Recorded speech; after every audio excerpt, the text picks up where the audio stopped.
So welcome back to part 2 here of this little 1K special 100% mode on Catalunya. We are on lap 20-ish, lap 20 I think. And still with me here is of course Matt Ruda. You still going strong?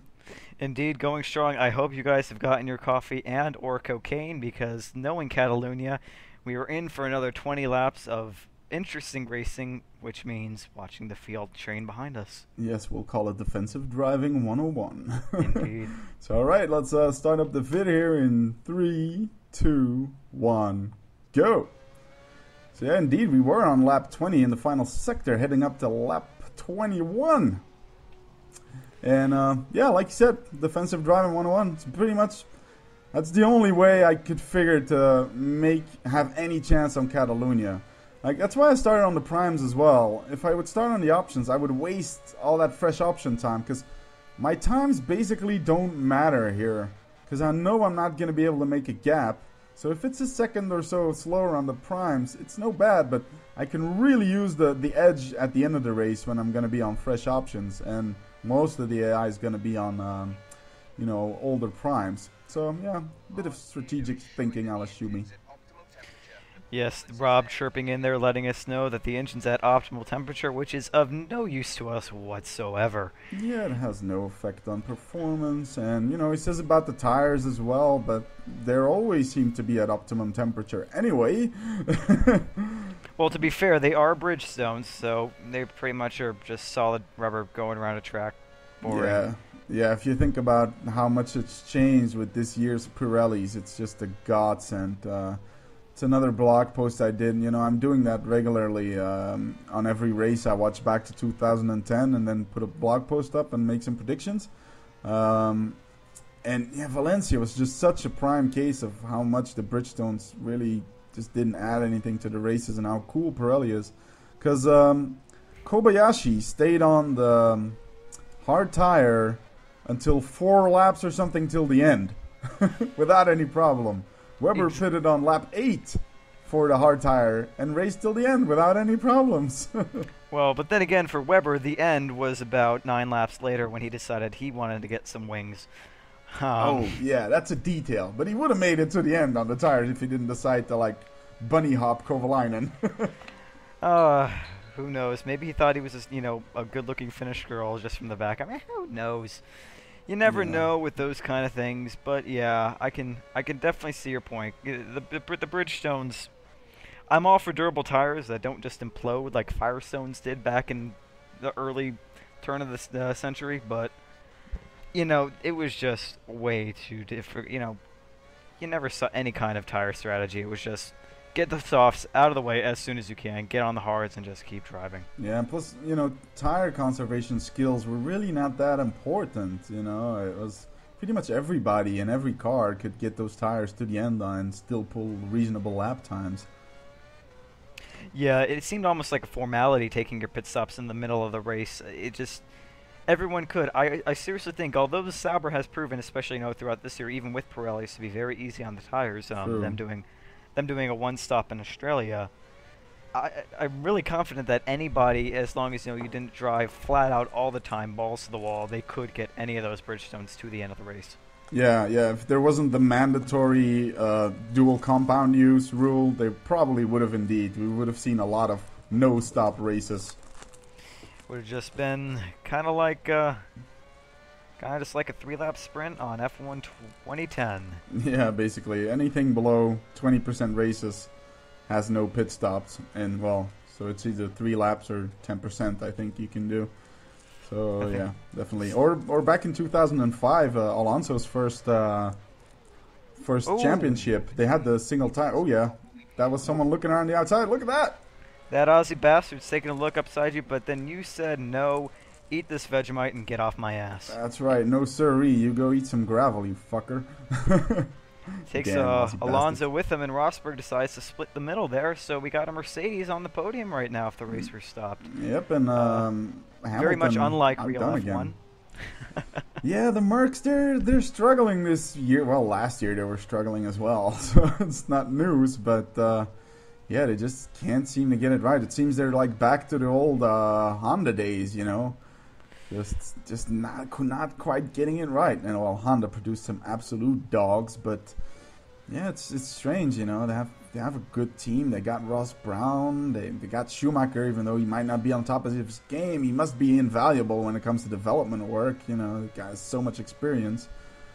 And yeah. Well, and the fact is, too, as much as Lewis is in the pit box. Okay, that's great to know when you've just started your new lap, Rob. Thank you very much. But you see, this is a crucial cutoff point here. This is the option starters pit window, of course. So we're going to see some strange names hopping up in P2 and 3. You know, the prime runners, they're going to be like Degrassi or whatever, because the front runners are all going to be pitting around this time. This is their pit window. So, yeah, crucial moment in the race for sure. Petrov up to P4. Am I reading that right, or am I just stone drunk right now? Yeah, you might have had some Vlatnitskaya vodka. I might have. I mean, God only knows what I have around this place. But yeah, but back to Canada for a second. Even, you know, as much as we may be critical of Schumacher, Canada really showed that he still's got it when he's, you know, when he's on, he's on. And I saw a tweet, I believe it was at F1 Fanatic Co. UK, something like that, who said, Skill put Michael Schumacher into second place, but as you get a little sideways there. Yep, my first real mistake here of the race, but I'm lucky because that's the pit-in lap for those guys, so they can't challenge me on this this lap. So I got a bit lucky there. First mistake in 25 laps. You know, give me a break. Yes. Yeah, you were talking about Schumi in Canada. Yeah. Well, the tweet I saw from the guy was Skill put Schumacher into second place in Canada, and DRS put him in fourth. And, you know, when I get to thinking about that, I'm really starting to hesitate with this double DRS stuff coming back to Valencia. Yeah, it's been a track where in the past it's just an overglorified procession of multi-million-dollar cars. Mm-hmm. But at the same token, I'm like, are we going to see another race like Turkey where it's just push to pass? Yeah, I mean, DRS, in essence, I am a fan of it. But like you say, it's been overkill in Turkey. Was overkill in Canada, and we were lucky that most of this was a wet race, that we didn't have DRS, because I think if that would have been a dry race, we would have really been saying, oh, this is retarded, you know, so much DRS use, especially the double zone. I mean, the first zone was too long because they were sailing by on a straight, and what I understood from DRS, the point is to get them alongside in the braking zone, but here they just sail past and are already in front and on the racing line when they hit the braking zone. And then to top that off, they give him a second zone when you already passed someone. You can still use it. That was just overkill. Yeah, and they were talking today, actually, during P2 of Valencia on 5 Live, how apparently, for all the sophistication that supposedly goes into Formula 1, the system just cannot handle 2 activation zones. For some reason, it won't be able to keep up. So with that out of the way, you know, I don't see why they can't have it, and it should be easy enough to do it. And Alguersuari is going for the primes, which has absolutely no impact on a race once again. I seriously hope that they just take this guy out of F1 2011. Rob has a strange fixation with Alguersuari and Ferrari. I know. You hear about, or Degrassi. You hear a lot about Degrassi as well. Because he usually randomly sets fastest lap times out of nowhere. It seems like he's a little bit favoring.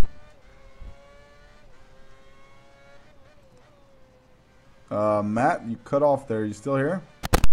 I am indeed. It turns out that putting my foot right next to the cord that has my microphone plugged in is a bad idea. Yeah, that would be a little bit of an issue. Yeah, like you were saying, the software issue. I mean, really, FIA can't pay an IT dude to like write them some decent software that can distinguish that? I don't understand that. Are you kidding me? It's a multi-billion-dollar business, and they can't find someone to write decent software for it. That's a joke. Yeah, it is a friggin' joke, and maybe it's because they're black, but that's another topic for another day. Oh God, I love Lewis. So Johnny G said. Johnny G did say it. Mm-hmm. But yeah, I think the other solution that they came up with is basically like you have the double zone, but if you get an overtake in the first zone, you can't use it in the second zone. Yeah, for instance, you give the guy behind a chance to fight back. You know, you basically swap knives. You know, you give the knife to the guy behind in the first zone, and then you give the knife back to the guy that got overtaken, so he can, you know, give some payback. That would be cool.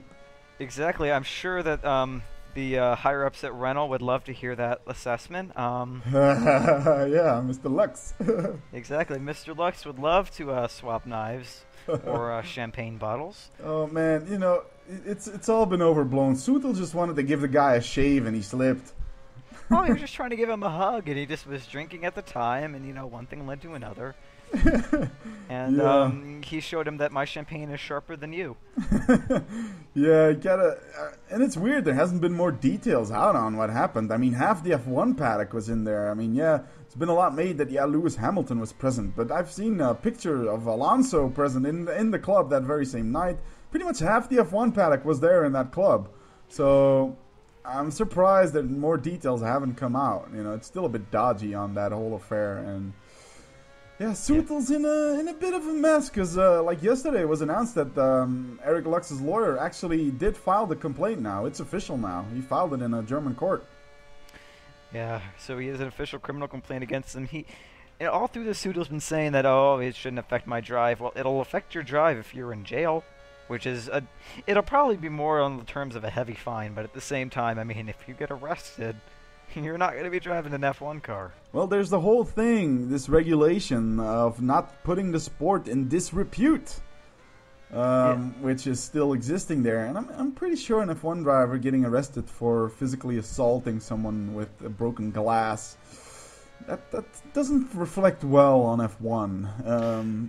Twist and turn it how you want, but that's just how it works in this PR world. Yeah, that's the same regulation that they almost nailed Hamilton for after his Yep. now infamous comments, and that was just a couple words in an angry press conference after a race. So one can only imagine what grievous bodily harm with a weapon or whatever they call it nowadays is. Well, one can only imagine what the stewards will do when they look at that. Yeah, and quickly back to the race, I want to point out we have a pretty strange top four. Kovalainen, Chandok, and Degrassi. Yes, Chandok, who can't seem to catch a break, had his second gear go on him today in free practice 1. Yeah, unlucky bastard. Well, the first time was kind of his fault. He put it in the wall in the first corner he did in Melbourne. But yeah, that doesn't reflect too well, I think, if you want to prove your worth of an F1 drive. But yeah, this one he was just plain unlucky. Second chance he gets him, bam, he does like one lap or something. Yeah. Yeah, I got one lap in, probably finally getting back into the racing car mindset, and the next thing you know... Yeah, I feel sad for the guy, because he's a great commentator. I mean... Oh, I love his commentary. Just the fact that he's able to go from serious about the race topics to random one-offs is just... Yeah. I really appreciate, like, what was it at Monaco, where it's like they went into the, what chicane was it? Not the swimming pool one, but the one before that? The bus stop? Bus stop chicane, yeah, and he's like, oh, I ate dinner there. I was just like, what? Where do you get this stuff from, man? Yeah, the guy is also like an encyclopedia of F1 knowledge. He knows everything, whatever happened in F1, ever, since 1950 or something. The guy's crazy. I still stand by a statement I made earlier that him and Brundle teaming up would be utterly genius. Yeah, I love Crofty. I mean, I think Crofty's a better commentator than Brundle and DC. I would have loved to see Crofty replace Lejard, the retard, and Brundle just keep his role as kind of like the driver expert. Now, that would have been a great commentary duo. I would have loved that. But, Brundle, he seems to be having quite a good hold on the BBC broadcasting team, putting his stamp down. His buddy DC now next to him and stuff. And as you can see, Kovalainen, who probably didn't do 125s in quali, is now catching me. He was 9 seconds behind, now it's 8. Yes, it seems that Cosworth engine has a turbo in it or something, because they're all flying up to greet you. Yep. Yeah, well, that's not broken or anything.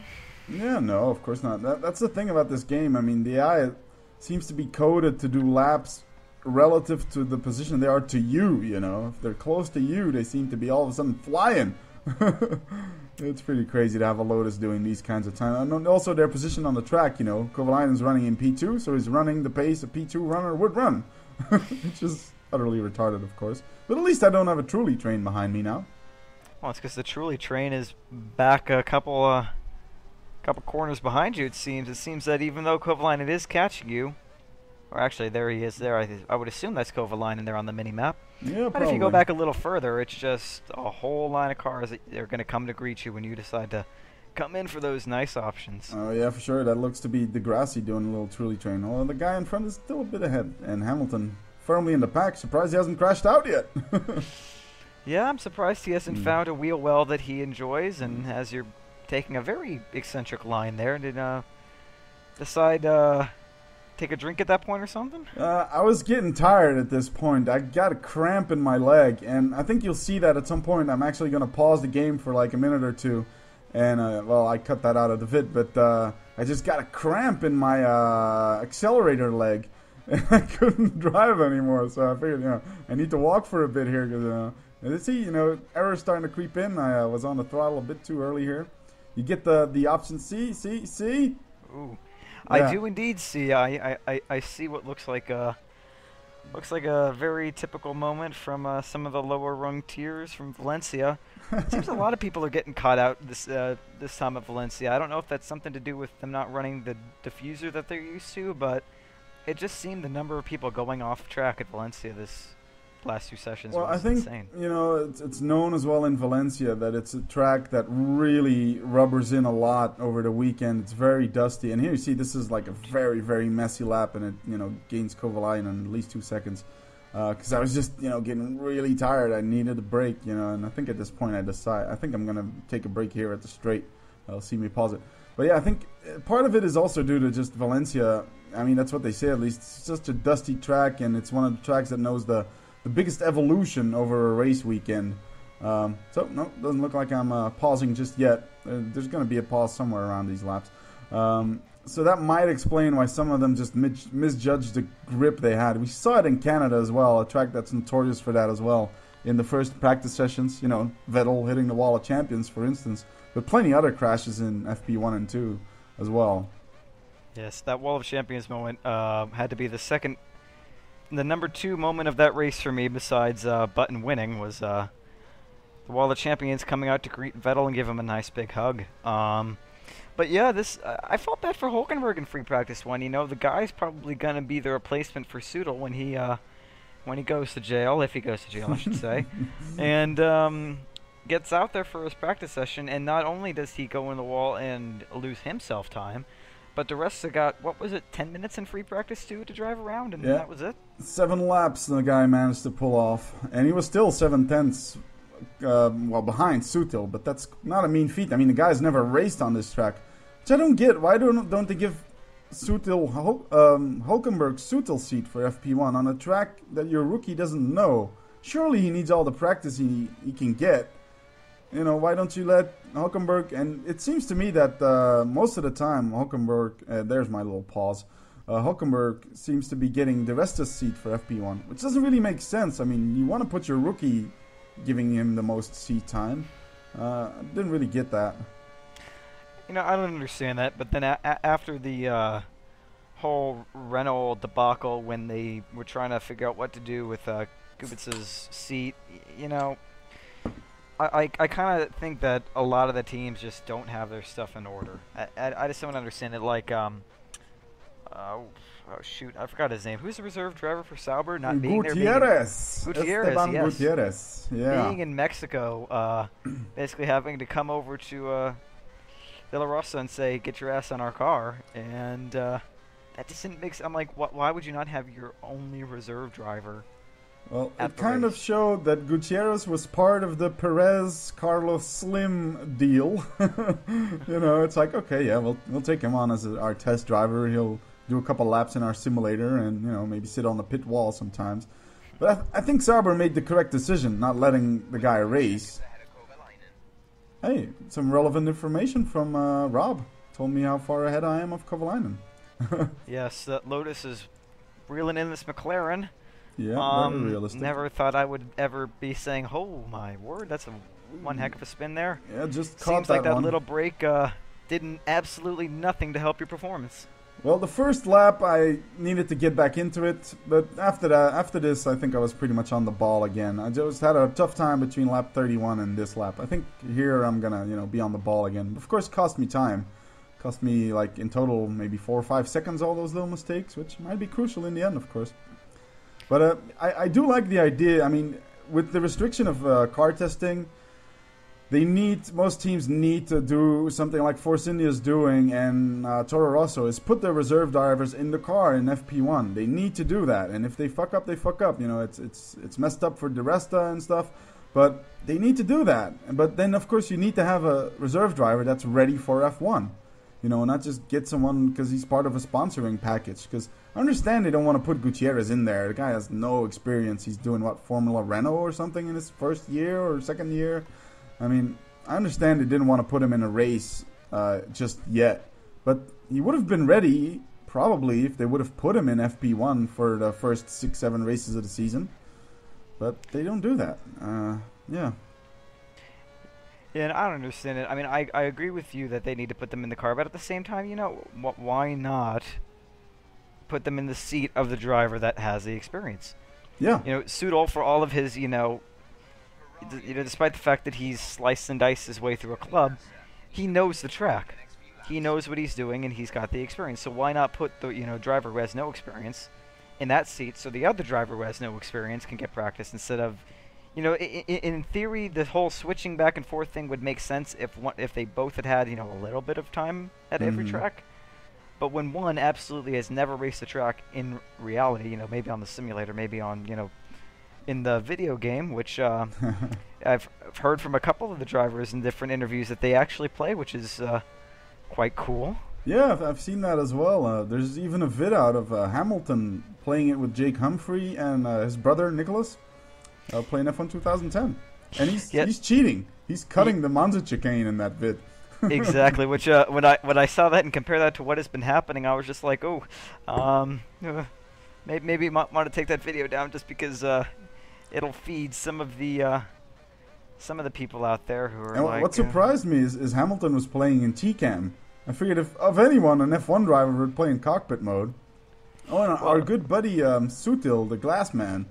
Apparently Hamilton said that because they're pretty good buds. They used to drive together in GP2 as well. They were teammates and stuff. And he says Sutil actually puts on his racing gloves and racing shoes, and he has a racing seat and stuff at his home. So he really seems to be a F1 fanatic. Gaming as well. Our good man Sutil.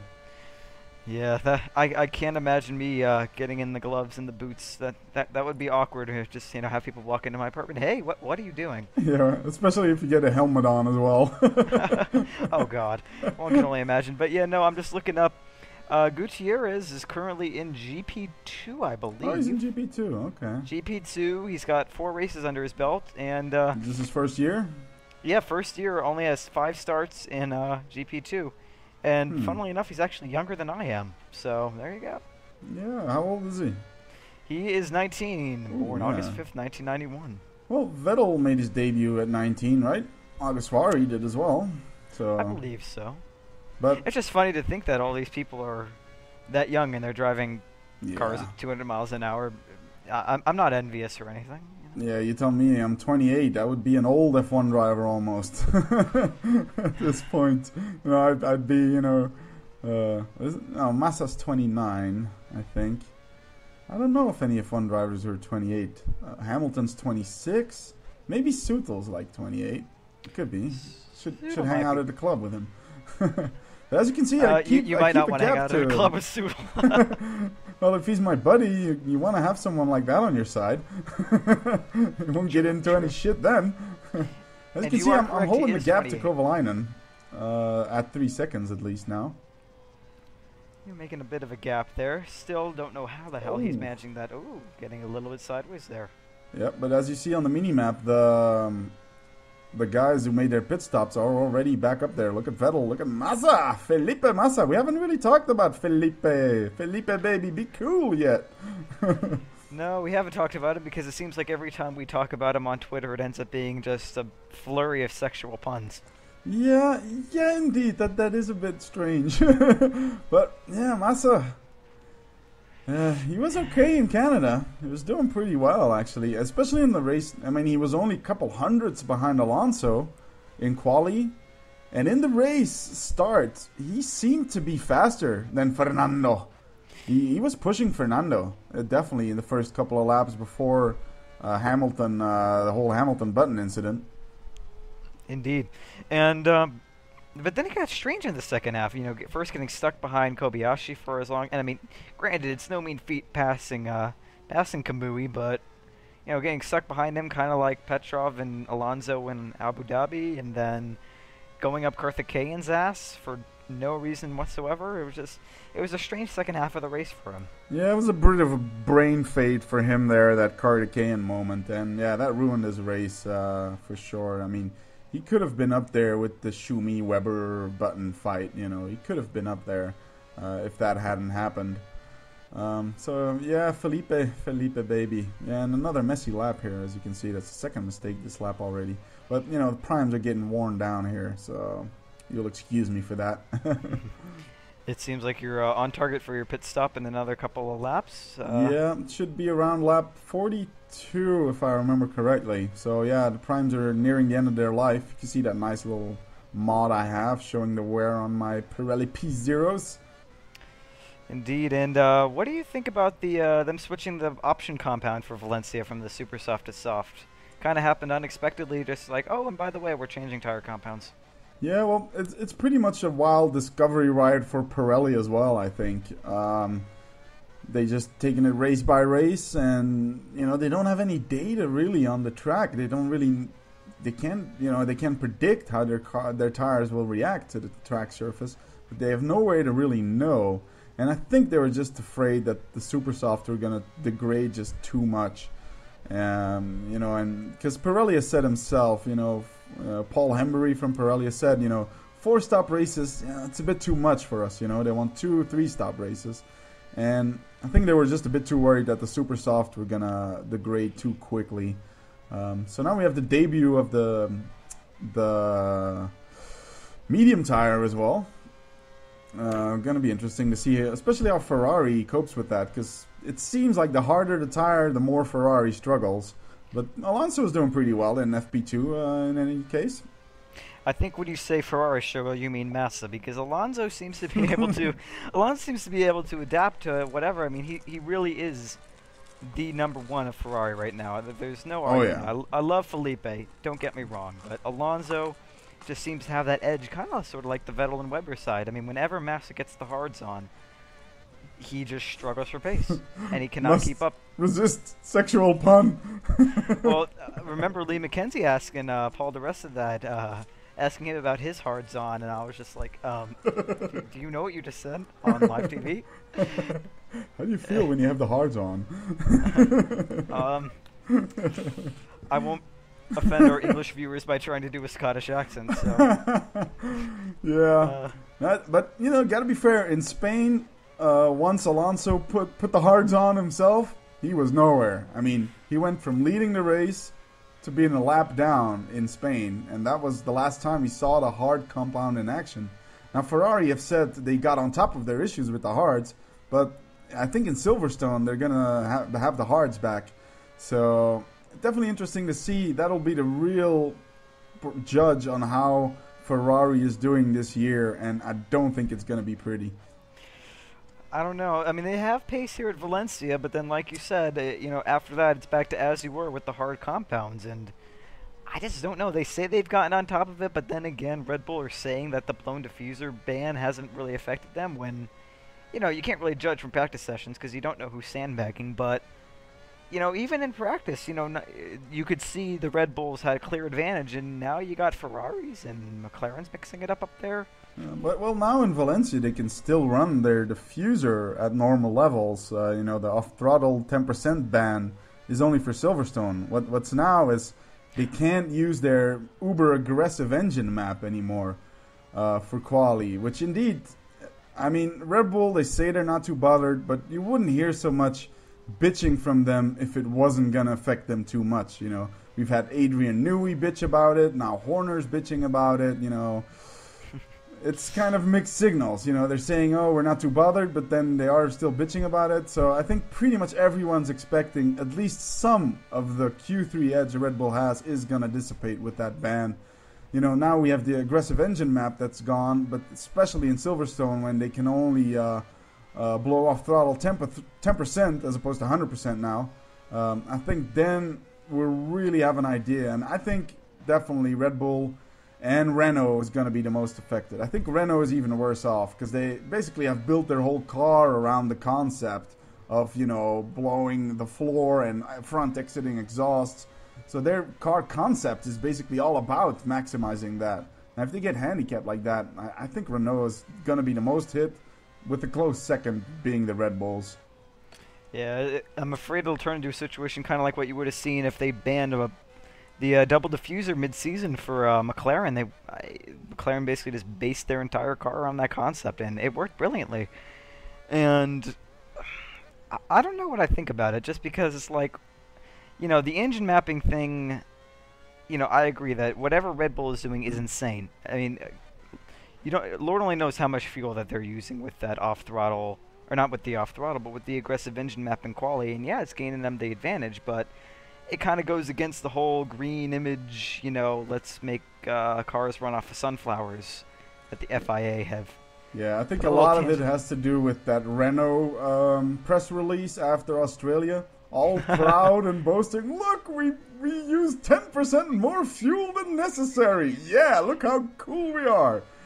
So, I'm sure that gave a couple people a good facepalm moment up in the FIA, just thinking, oh, what have we done? Yeah, this just shows how some of these engineers are just not in touch with the real world, I found it a very, very interesting and telling thing that they were, boasting that they were so proud of it. But yeah, let's get back to the race here, because I think I'm up to my pit stop lap here. Managed to keep a certain gap to Kovalainen, but the problem is Vettel, who I know doesn't have to pit anymore, is right behind Kovy. So it's going to be a big fight for P1 here. We had some predictions going on. I got to say, someone had the right prediction. Not going to say yet who, but someone predicted it right, my finishing position. So yeah, props to him for that. He'll surely get a shout out. But might be first. Who knows? My pace on the option tire might be blistering fast. And I think this is my pit stop lap. Yeah, pay good attention. All right. Well, oh Jesus. That's 3 more seconds down the drain for a new wing. At least the timing was good. Indeed. Looks like you pulled a Hamilton there back in China. Deciding coming for the pits. Oh, I just fancy, going over there into that wall. Yeah, so that might be a costly... Well, they actually did a good job. 6.7 seconds for a front wing change and stuff. I mean, pit crew did a pretty good job. And that's the end of part 2. Of course, part 3 is going to be action-packed with me on fresh options, trying to find my way back to the win on Catalunya 100%. Mr. Matt Ruda will still be with me, of course, I hope. I will indeed, much to the chagrin of many of you people, probably. You don't just get to listen to Steve anymore. You have to listen to my voice, and I don't know who would want to do that, but there you go. There must be some twisted souls out there that love your dulcet tones. There must be. So in any One case, can only hope. Yep. Make sure you click on the linky I'm probably going to put up here. Go to part 3 and check out part 3 for some insane on-track action. I can guarantee you that. So until then, peace out. Catch you guys later.